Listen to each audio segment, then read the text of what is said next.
We have a situation where the political party in power actually uses the Department of Justice to go after their political opponents, something that you might expect in Russia or China or a banana republic.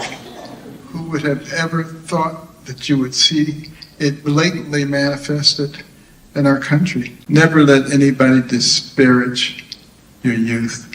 You think about Jesus. He was only 33 years old when he was crucified. And Alexander Hamilton was making major decisions alongside George Washington at age 19. So, we need to get young people really energized, not so much concerned about what's happening with Taylor Swift. All right, my wife and I are absolutely delighted to be here. We like coming to Texas because there's a lot of people here with common sense.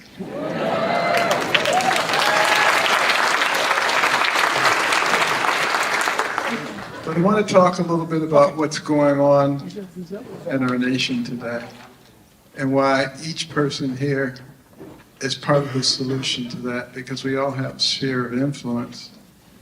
There's an election coming up in 3 weeks, and people think it's about Democrats and Republicans. But it's not about Democrats and Republicans. It's about people who understand and love the guiding principles that established this country and want a country that is of, by, and for the people, and people who want to fundamentally change this nation to somebody else, and they think that it should be of, for, and by the government. Now, interestingly enough, this has been something that's been raging for a long period of time. There have always been people who disagreed with the way that this country was formed. And they said, you can't have a country that's run on the will of the people. You have to have a monarch. You have to have a ruler. People are incapable of ruling themselves. And they fussed and fought over it. Our founders were very intellectual people. And they studied every governmental system that had ever existed in the history of the world, because they wanted to extract the good things and they wanted to leave the bad things out. They were eclectics. And it was difficult, but they discovered one thing that they didn't know before, and that is that all governments move in the same direction. They grow, they infiltrate, and they dominate. It doesn't matter how they start. They can start with very benign and wonderful intentions, and then they migrate toward domination. They wanted to give us something that would prevent that from happening. And it wasn't easy. And there was a lot of fighting. Everybody had different ideas.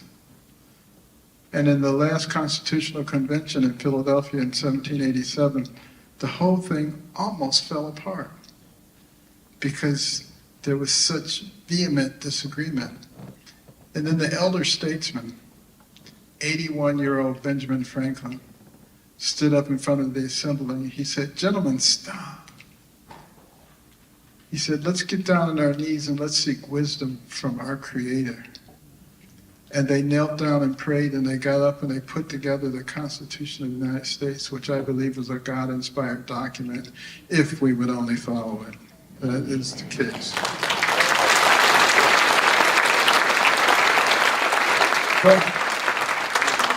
But when Franklin was exiting the building after this triumph, he was asked, "Sir, what do we have here? A monarchy or a republic?" And he famously replied, "A republic, if you can keep it. If you can keep it."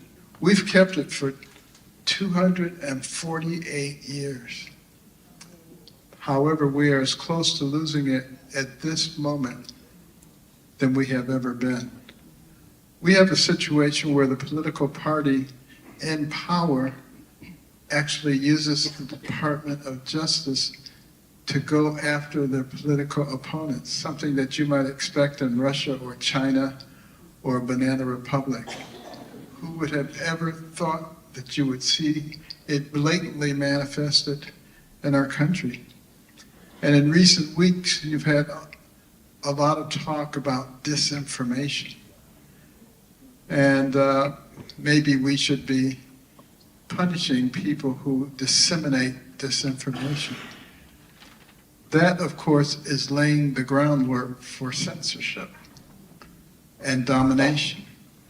And if you look at countries that become Marxist countries and communist countries, it always starts out like that. We just don't want anybody to be offended. But then it migrates and changes, and they say that they're offended if you disagree with them. That becomes a very big problem. It requires a lot of courage to fight that. Now, we can change all that in this country pretty easily, because there are a lot of people who think the right way. And we have a lot of Christians, we have a lot of evangelicals. But in 2020, more than half of them didn't vote. That's millions of people who didn't vote in an election that was determined by thousands. And we have a lot of evangelicals and Christians who say, but both sides are corrupt, which of course is true. And they say, I don't want to be in a position of having to choose between the lesser of two evils, because it means I'll be choosing something that's evil. You've all heard that said. Newsflash. Unless Jesus Christ is on the ballot, you're always choosing between the lesser.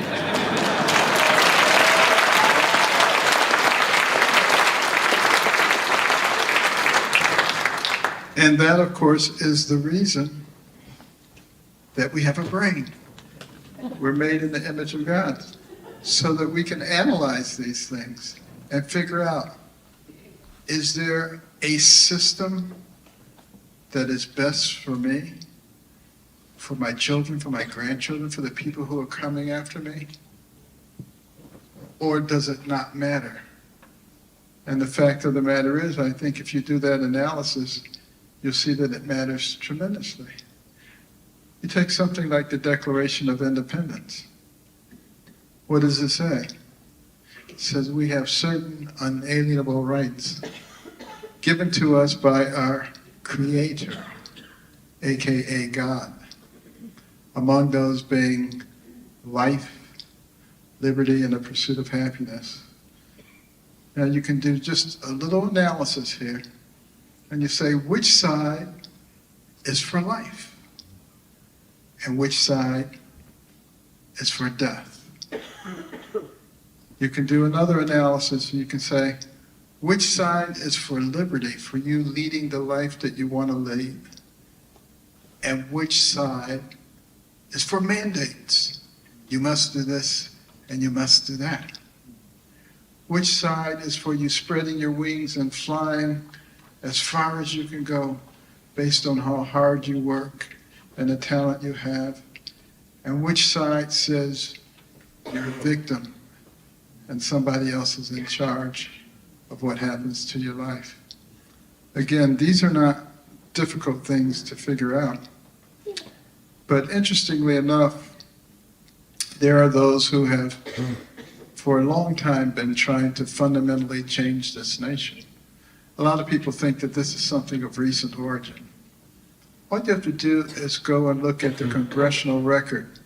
January the 10th, 1963, over 60 years ago, Congressman Herlong of Florida read into the congressional record the 45 goals of communism in America and how they plan to fundamentally change us. It came from a book by W. Leon Skousen called The Naked communist. He was an FBI agent who did extensive studies of our country. And among those 45 goals are things like gaining control of the school system and the teacher unions so you could indoctrinate the children. Gaining control of Hollywood and the news media so you could manipulate the culture. Making sexual perversion normal, natural, and healthy. Removing God from the public sector. Getting into the churches and changing the real gospel for the social gospel. Driving a wedge between parents and children. The list goes on, and as you read through it, you'll say, these are all the things that are happening in our society. And you can see that our society for a while, instead of moving upward, has been moving downward. That's one of the reasons that at American Cornerstone we established the executive branch for America. Because we want to encourage young people, like the ones in this audience, to become very familiar with how the government works. Do you realize in the executive branch of government there are 4 million employees? When a new president comes into office, he can change 3,000 of them. 3,000 out of 4 million.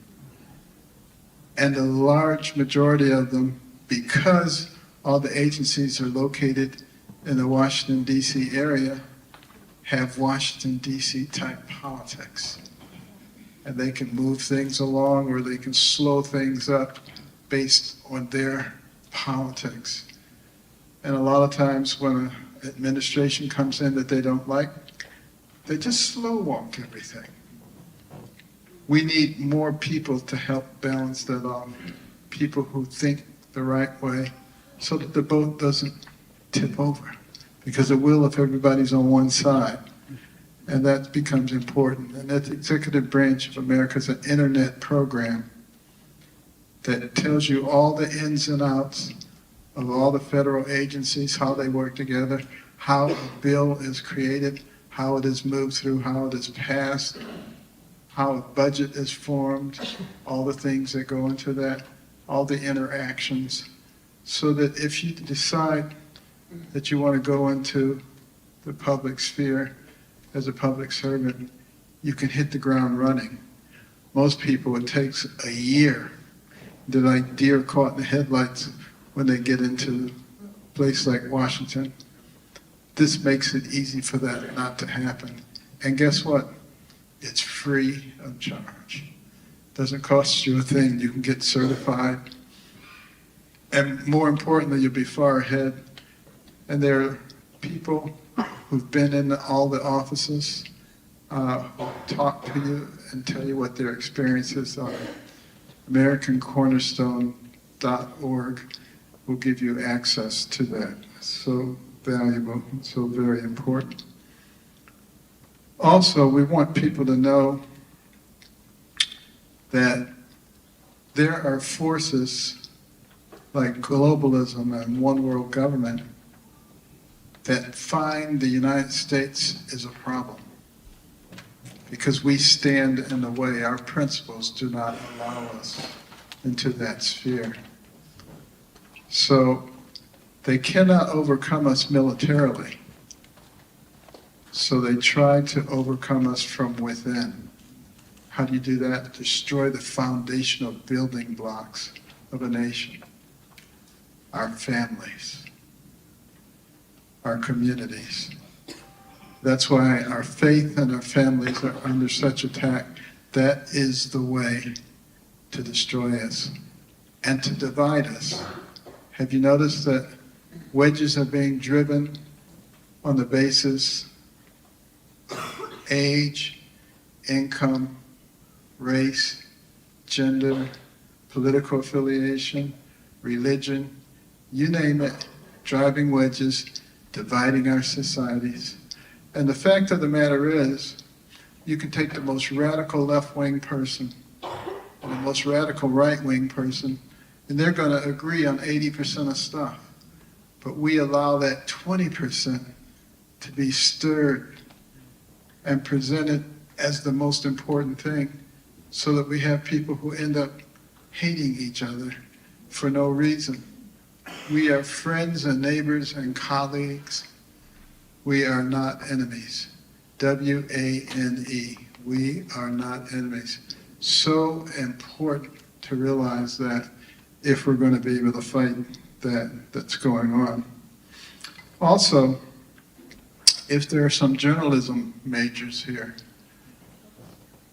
journalism used to be a highly respected profession. And do you know that the press is the only business that is protected by our Constitution? It's because they were supposed to disseminate unbiased information to the people so that the country could be run on the will of the people. But when they put the thumb on the scale, and in our case, their foot on the scale, it distorts the information that people have. And when people have distorted information, they make distorted choices. And that's happening in our society. So I would encourage those of you who may be going into journalism to maybe be on the forefront of honest journalism and bring honor and respect back to that profession. It can be done, but it will require a great deal of courage to do that. And courage is sometimes not as abundant as we'd like it to be. When I was running for president, traveling all over this country to the smallest hamlets in North Dakota and Alabama to the largest cities, one of the things I discovered is that the people in general have common sense. What they don't have is courage. Most people would rather stand in the corner and stare at their feet than to speak up for what they believe in and possibly get canceled or have somebody call them a nasty name. That doesn't work. You really cannot be the land of the free if you're not the home of the brave. You have to be willing to stand up.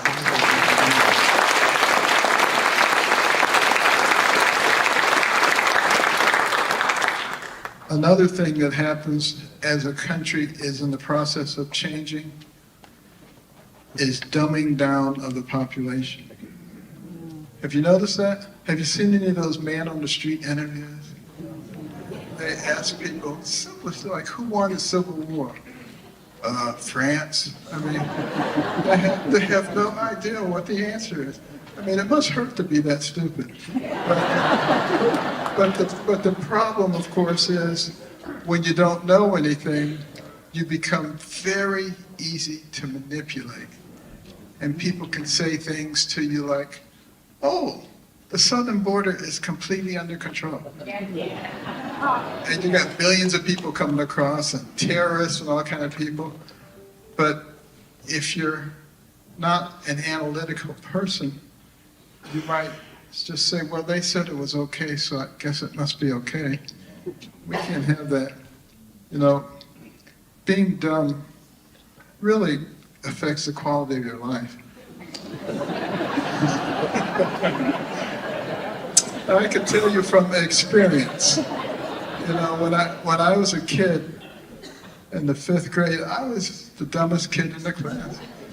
And all the kids called me names, and everybody thought I was dumb. The teachers thought I was dumb. The only person who didn't think I was dumb was my mother.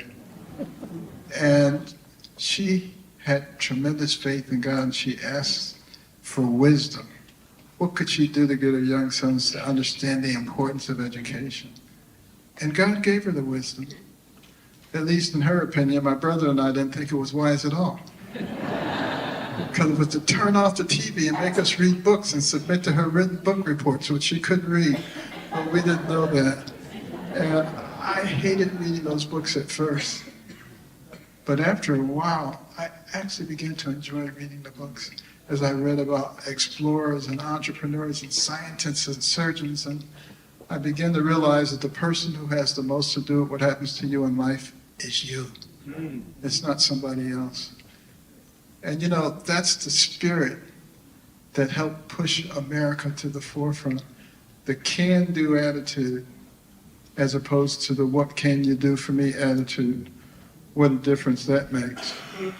But within the space of a year and a half, I went from the bottom of the class to the top of the class, much to the consternation of all the kids who were laughing at me and calling me dummy. Now they were coming to me saying, Benny, how do you work this problem? And I would say, sit at my feet, youngster, while I instruct you. I was perhaps a little obnoxious, but I had a clear vision at that point of where I was going, of where my life was leading, and what a difference that makes. And you know, think about this country that we live in. In 1831, Alexis de Tocqueville came here. He came ostensibly to study our penal system, but he wanted to look at the whole country because the Europeans were fascinated.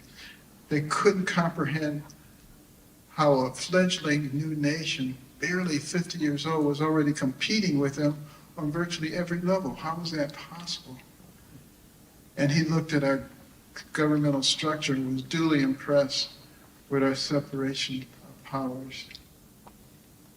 And then he looked at our business, and he was duly impressed by the environment that encouraged entrepreneurship and innovation.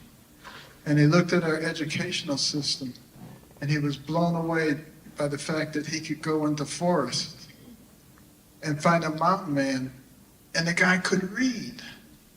The guy could tell him about the Declaration of Independence. You didn't find that in other countries. And if you really want to be impressed, take a look at a 6th grade exit exam from 150 to 200 years ago. What you had to do to get a 6th grade certificate. Most people would be quite embarrassed today because they would not be able to pass that test, because we have allowed this to happen. And obviously, it's something that needs to be corrected. But the thing that impressed them more than any of those things were the churches and the fiery sermons that emanated from those pulpits, which inspired a ragtag bunch of militiamen to defeat the most powerful military force on earth and gave the people a sense of morality. And it made such a difference. And those are the things that allowed this country to accelerate from nowhere to the pinnacle of the world in record time, something that we must always keep in mind. And finally, we must remember that you cannot be the land of the free if you're not the home of the brave. Thank you. Amen.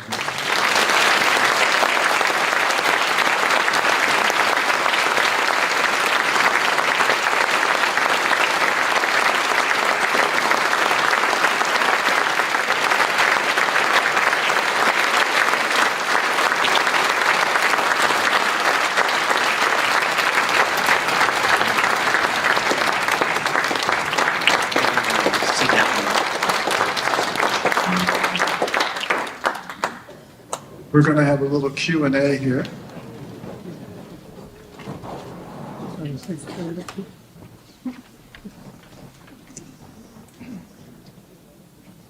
These questions came straight from the top, so I hope you can handle them.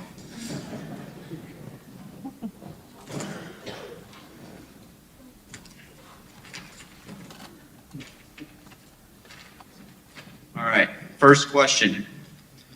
Could you give us a little glimpse into what it's like to be a member of the President's cabinet and what you expected? When you went into it, was it what you expected, or did the experience really defy your expectations? Well, first of all, we actually had cabinet meetings.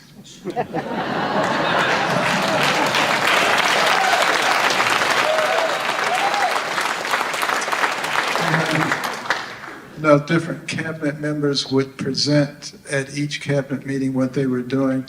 There was a lot of collaboration between the different agencies. And that gave us a tremendous amount of synergy, made a big difference. It was particularly easy for me because philosophically, President Trump and I are peas in a pod. We have very different personalities, though. I didn't notice. But we started every cabinet meeting with prayer and devotion.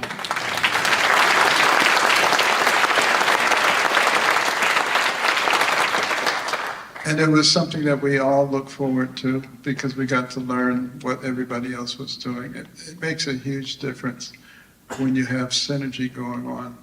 And for things like homelessness, being able to get a lot of the other agencies involved and taking advantage of some of the rules that they had made it much faster for us to get things done.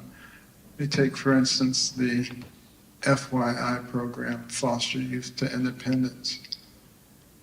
Some students from Ohio came to us, and they were telling us how they had aged out of foster care at age 18. And 20,000 young people age out of foster care each year in this country. A quarter of them end up homeless.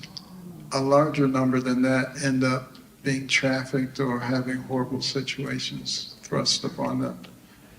And we were so touched by all of that, that within 4 months, we had created the Foster Youth to Independence program that provided not only an apartment for them, but wraparound services. Because you can imagine, even if you're 18 and you have an apartment, but you don't have support, that's going to be a very difficult situation. So, but that's what happens when we combine forces with HHS and some of the other agencies. And the other thing that made it easy for us to get things done is fiscal responsibility. When I came to HUD, they had not had an audit in 8 years. You require for every federal agency to have an audit every year, but you couldn't do an audit because there were so many material defects. And so the first thing to do was really to find an amazing person, Herb Dennis, who was a senior partner at Ernst & Young. And my chief of staff, Andrew Hughes, who's a Texan, who's actually here tonight, called him every day for about 3 months until he finally gave up. And he came in, but they were able to actually fix things to the point where you never heard those stories. You know, you used to hear the stories about fiscal mismanagement at HUD and millions of dollars and nobody knew where they were. All of that disappeared about 1.5 years into the Trump administration. It's probably the best run agency now. But having that made it possible to get a lot of other things done.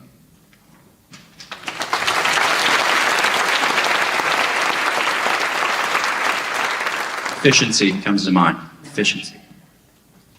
So you're here tonight to talk about ACI's executive branch, which you mentioned in your speech, the Executive Branch for America program. Why did your team feel compelled to create this program? Well, we felt compelled to create it because the people who actually do things in Washington are the staff people.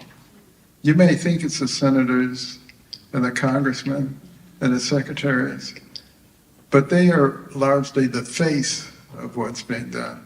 It's the staffers who actually put all this stuff together, do all the analytics, and can either move something forward or slow something down. And I want young people here especially to know that you can play an incredible role in what happens in this country. And there's so many people who say, a pox on all their houses, I don't want anything to do with it, it's all much too corrupt. But if everybody has that opinion, then who's left to run things? The corrupt people, right? So we need to present the other side. And we need to also have people who are not abandoning their faith. We have so many people who are giving up their faith, and because they think that will make them popular or acceptable. It's not true. I remember when I started at HUD, a senior government official came to me and said, "Congratulations, but you're going to have to stop all this God stuff." I told him to go jump in a lake.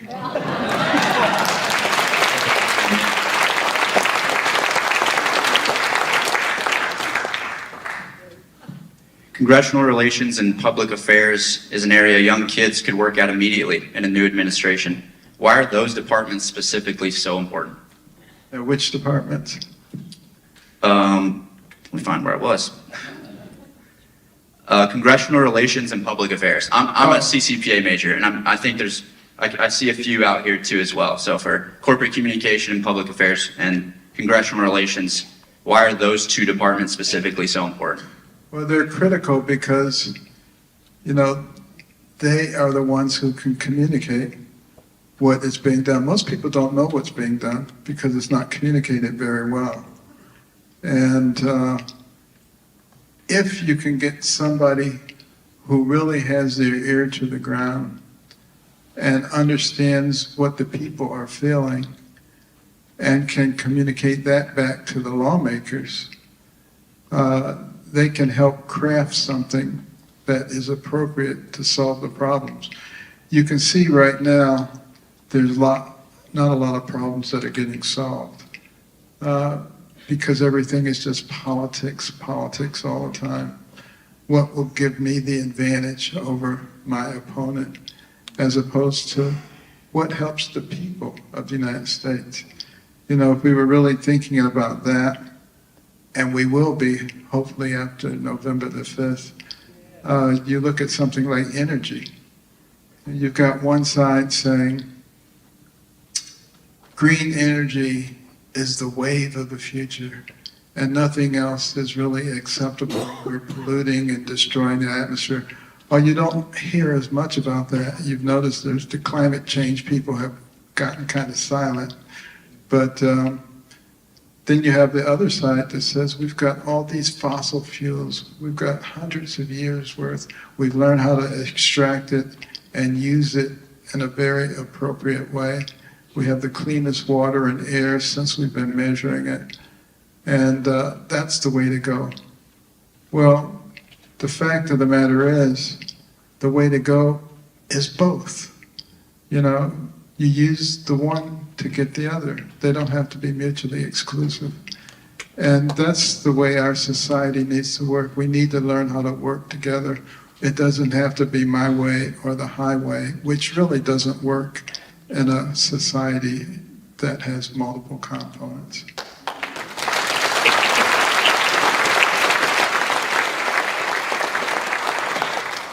The all or nothing mentality. I actually learned more about that after I got married. Learned how that didn't work. Speaking of marriage, have you noticed that we don't have as many people getting married anymore? A lot of cohabitation, and we're not producing children anymore. We're down to 1.6 births per woman. It requires 2.1 just to maintain the population. But those who've been married for a long time should become missionaries to tell young people that it's okay to get married. And, is there friction sometimes? Of course there is. You take two people from different environments, you put them under the same roof, it's going to be friction. It's sort of like taking two pieces of sandpaper and rubbing them together, a lot of friction in the beginning. But if you keep rubbing them together, what happens? I think it gets smoother, hopefully. Smooth. Mine are still rubbing, so. But we need to recognize that God's plan was for marriage with one man and one woman.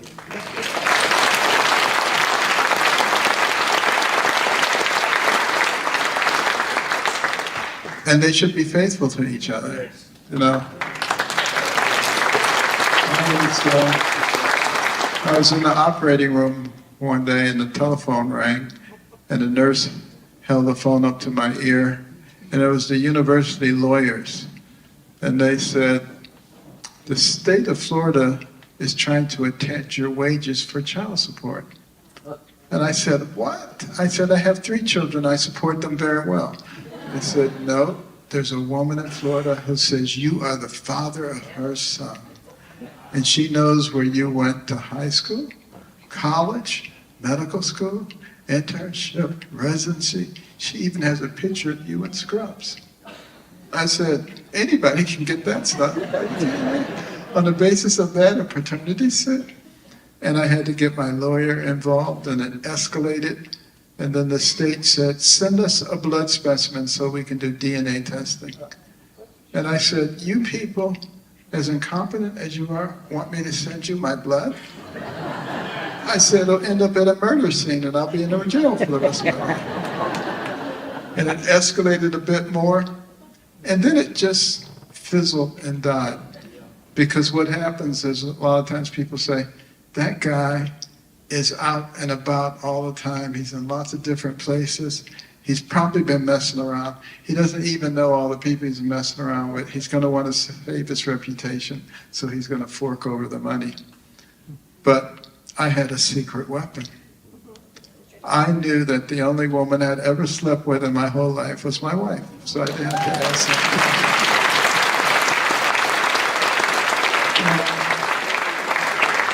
Is it possible that maybe the Lord gave us rules, not because he's tyrannical, but because he wants us to lead a very calm and peaceful and successful life without worrying about somebody tapping you on the shoulder and saying, remember that time you did such and such?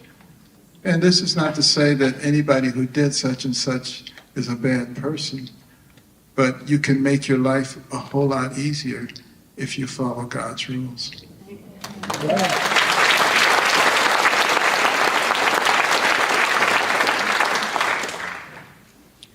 So there's this common misconception about Washington that's full of old, stuffy people that sit around and make laws. I've never been to the Hill personally, but I've had a lot of friends do internships up there. They tell me there's plenty of young people roaming those halls. What role do you think young conservatives can fill in Washington, D.C.? Well, first of all, there's a lot of old people there. I mean, really old people. And they just stay around forever. And it would be nice for them to go away sometimes.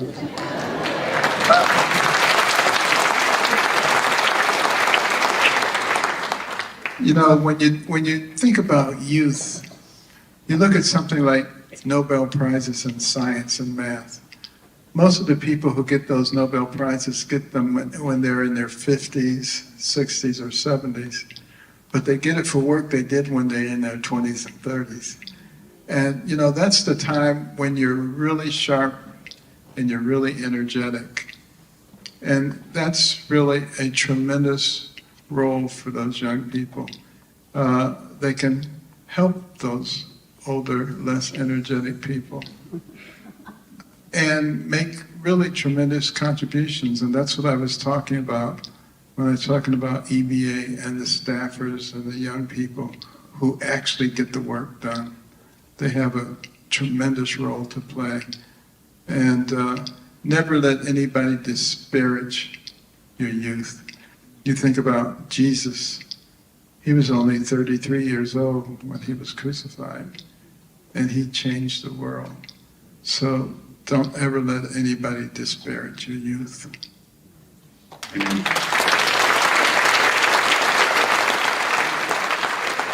You know, I think about the founding fathers who you mentioned earlier, all very, very relatively young in age in comparison to who we have in Washington, D.C. today, and they made the greatest document to ever exist in government history. So that's exactly right. You know, they were in their 20s and 30s. And Nathan Hale was only 17 when he was in the service doing amazing things. Alexander Hamilton was making major decisions alongside George Washington at age 19.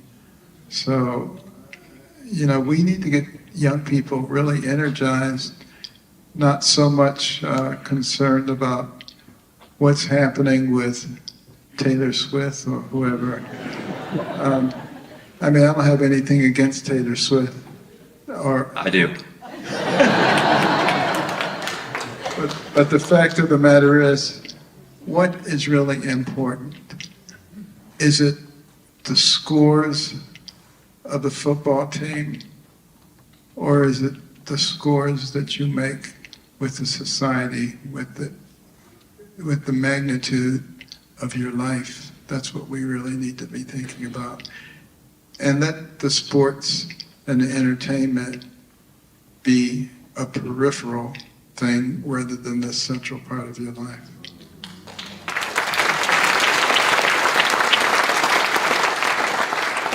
We've got two more here. So there's a lot of civic-minded, motivated, and brilliant young conservative minds in the room tonight. What advice do you have for them in getting involved in America's great experiment? Well, if you don't do it, no one else will. And, get people in your sphere of influence involved. You're told from the time that you're a child, the two things you never talk about, politics and religion. Talk about those things. It's important to talk about them because those are the things that have been taught. It's usually the first two things I talk about, actually. I don't just go against the grain, I guess, but... Well, evil does not flourish in light. It flourishes in darkness, and that's why you have to shine the light on those things. And it will make a huge, huge difference. And also, be bold. Donald Trump, for instance, is a bold person. Now, some people don't like him. I will admit that. And a lot of people say, I love his policies, they're very good, but I can't stand him, and I could never vote for him. Well, I would say, what if you were a patient and you had a fatal disease that could be cured by a very talented surgeon?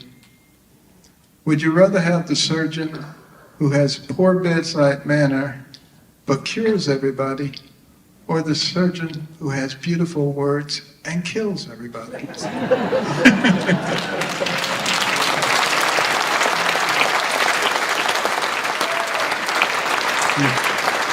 And again, that's why we have these really sophisticated brains. The human brain has billions and billions of neurons, hundreds of billions of interconnections, remembers everything you've ever seen, everything you've ever heard, can process more than 2 million bits of information per second.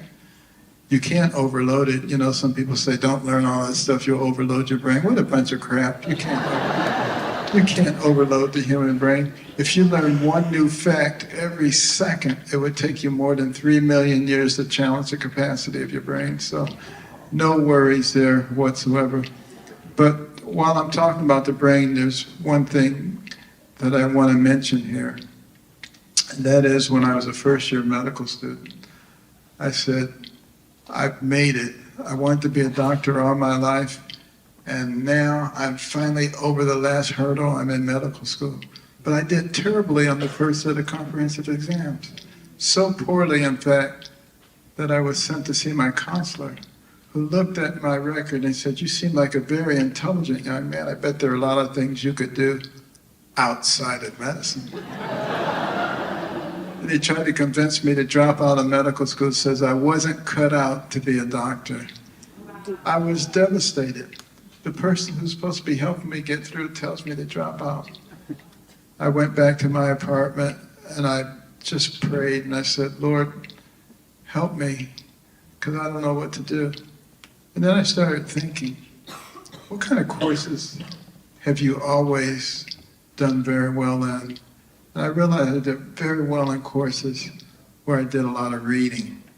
And I said, what kind of courses have you struggled in? And I realized I struggled in courses where I listen to a lot of boring lectures. Because I don't get anything out of boring lectures. Zero. Nothing. And there I was sitting in 6 hours worth of boring lectures every day. So I made an executive decision to skip the boring lectures and to spend that time reading. And the rest of medical school was a snap after that. And years later, when I was back at my medical school as the commencement speaker,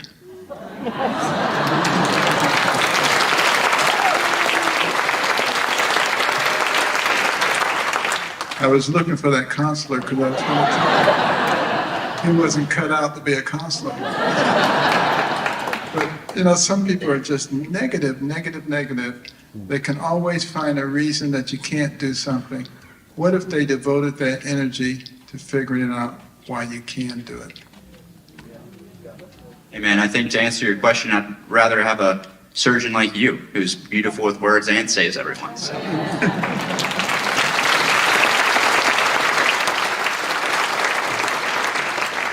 Last question here.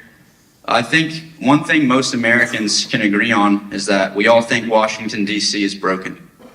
Why do you think Washington, D.C., if it is so dysfunctional, and what do you think we can do to fix it? I think the answer to that is very straightforward. There are a lot of people in Washington who are there for themselves and not for the people. And there are a lot of people there who have very big egos. And when you're looking only for number one, as opposed to doing your job, you're going to introduce a lot of dysfunctionality into the system. That's what we're seeing. And what they need is they need to win the war of 1812. Proverbs 18:12. It says, before destruction, the heart of man is haughty, and before honor is humility.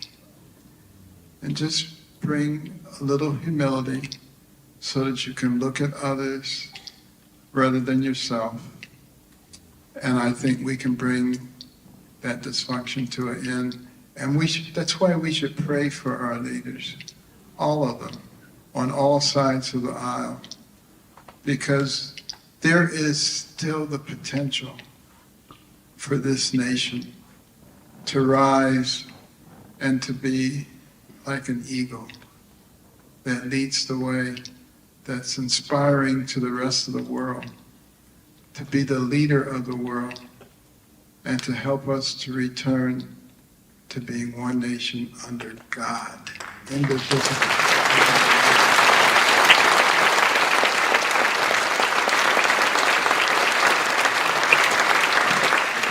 Got one more question. It's not on the paper. I just want to ask you.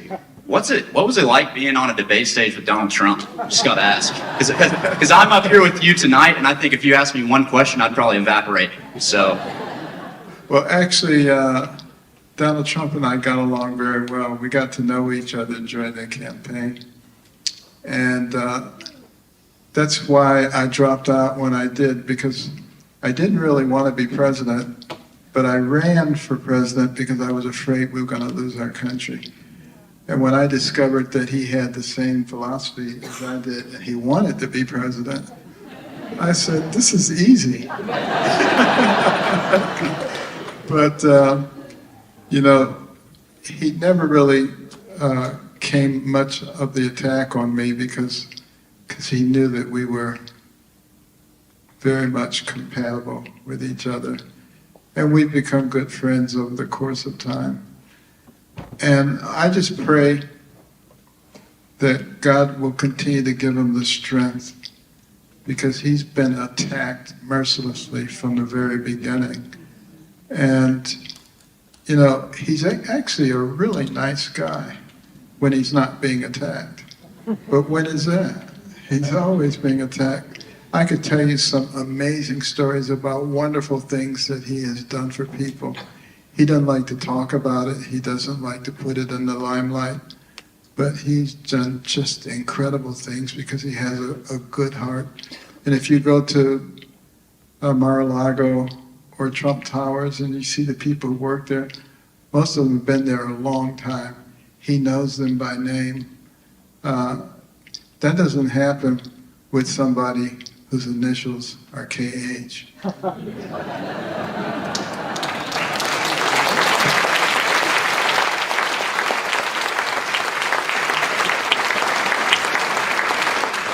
Well, Dr. Carson, I think that's all that we have for you tonight, so we really appreciate you being here, and thank you so much. God bless. Thank you. Thanks for having me.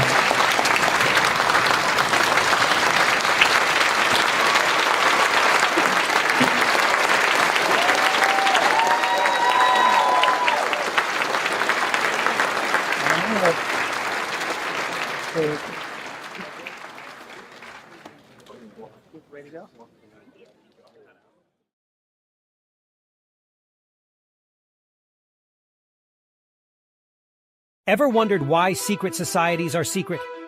Why is it that an overwhelming majority of elite leaders in America, including those who've occupied the highest office, have belonged to an organization in the vast network of secret societies, whose rituals and teachings derived from the ancient mystery schools of Egypt and Babylon? Why is death the penalty for breaking a secret society oath? Why do they pay homage to pagan gods and goddesses? Why do many self-proclaimed Christians belong to these secret societies when their practices blatantly violate God's commandments, such as Exodus 20:3, which states, "Thou shalt have no other gods before me"? And why don't most of their pastors say anything about it? Is there a secret motive behind the positive PR that many of these secret organizations receive for their good deeds, such as feeding programs, scholarships, volunteering, youth mentoring, etc., that even the lower-ranking members of these societies don't know about? Could today's network of these secret societies be the architects and workers of the Antichrist New World Order, aka Illuminati, as prophesied in the Holy Bible? These questions and more will be answered by author and evangelist Rayford L. Johnson, who has spent more than 20 years researching, writing, and teaching on the occult. Johnson has counseled and ministered demon deliverance prayers on many former members of the occult. Many of them have testified that they have been set free by the power of Jesus Christ from the spiritual torment and generational curses that the pagan rituals and oaths have unknowingly brought upon them and even their family through the spiritual legalities of breaking God's commandments. As God's word tells us, it's the truth that makes you free. Get your copy of the Greek letter Exposed today on Amazon in paperback and Kindle.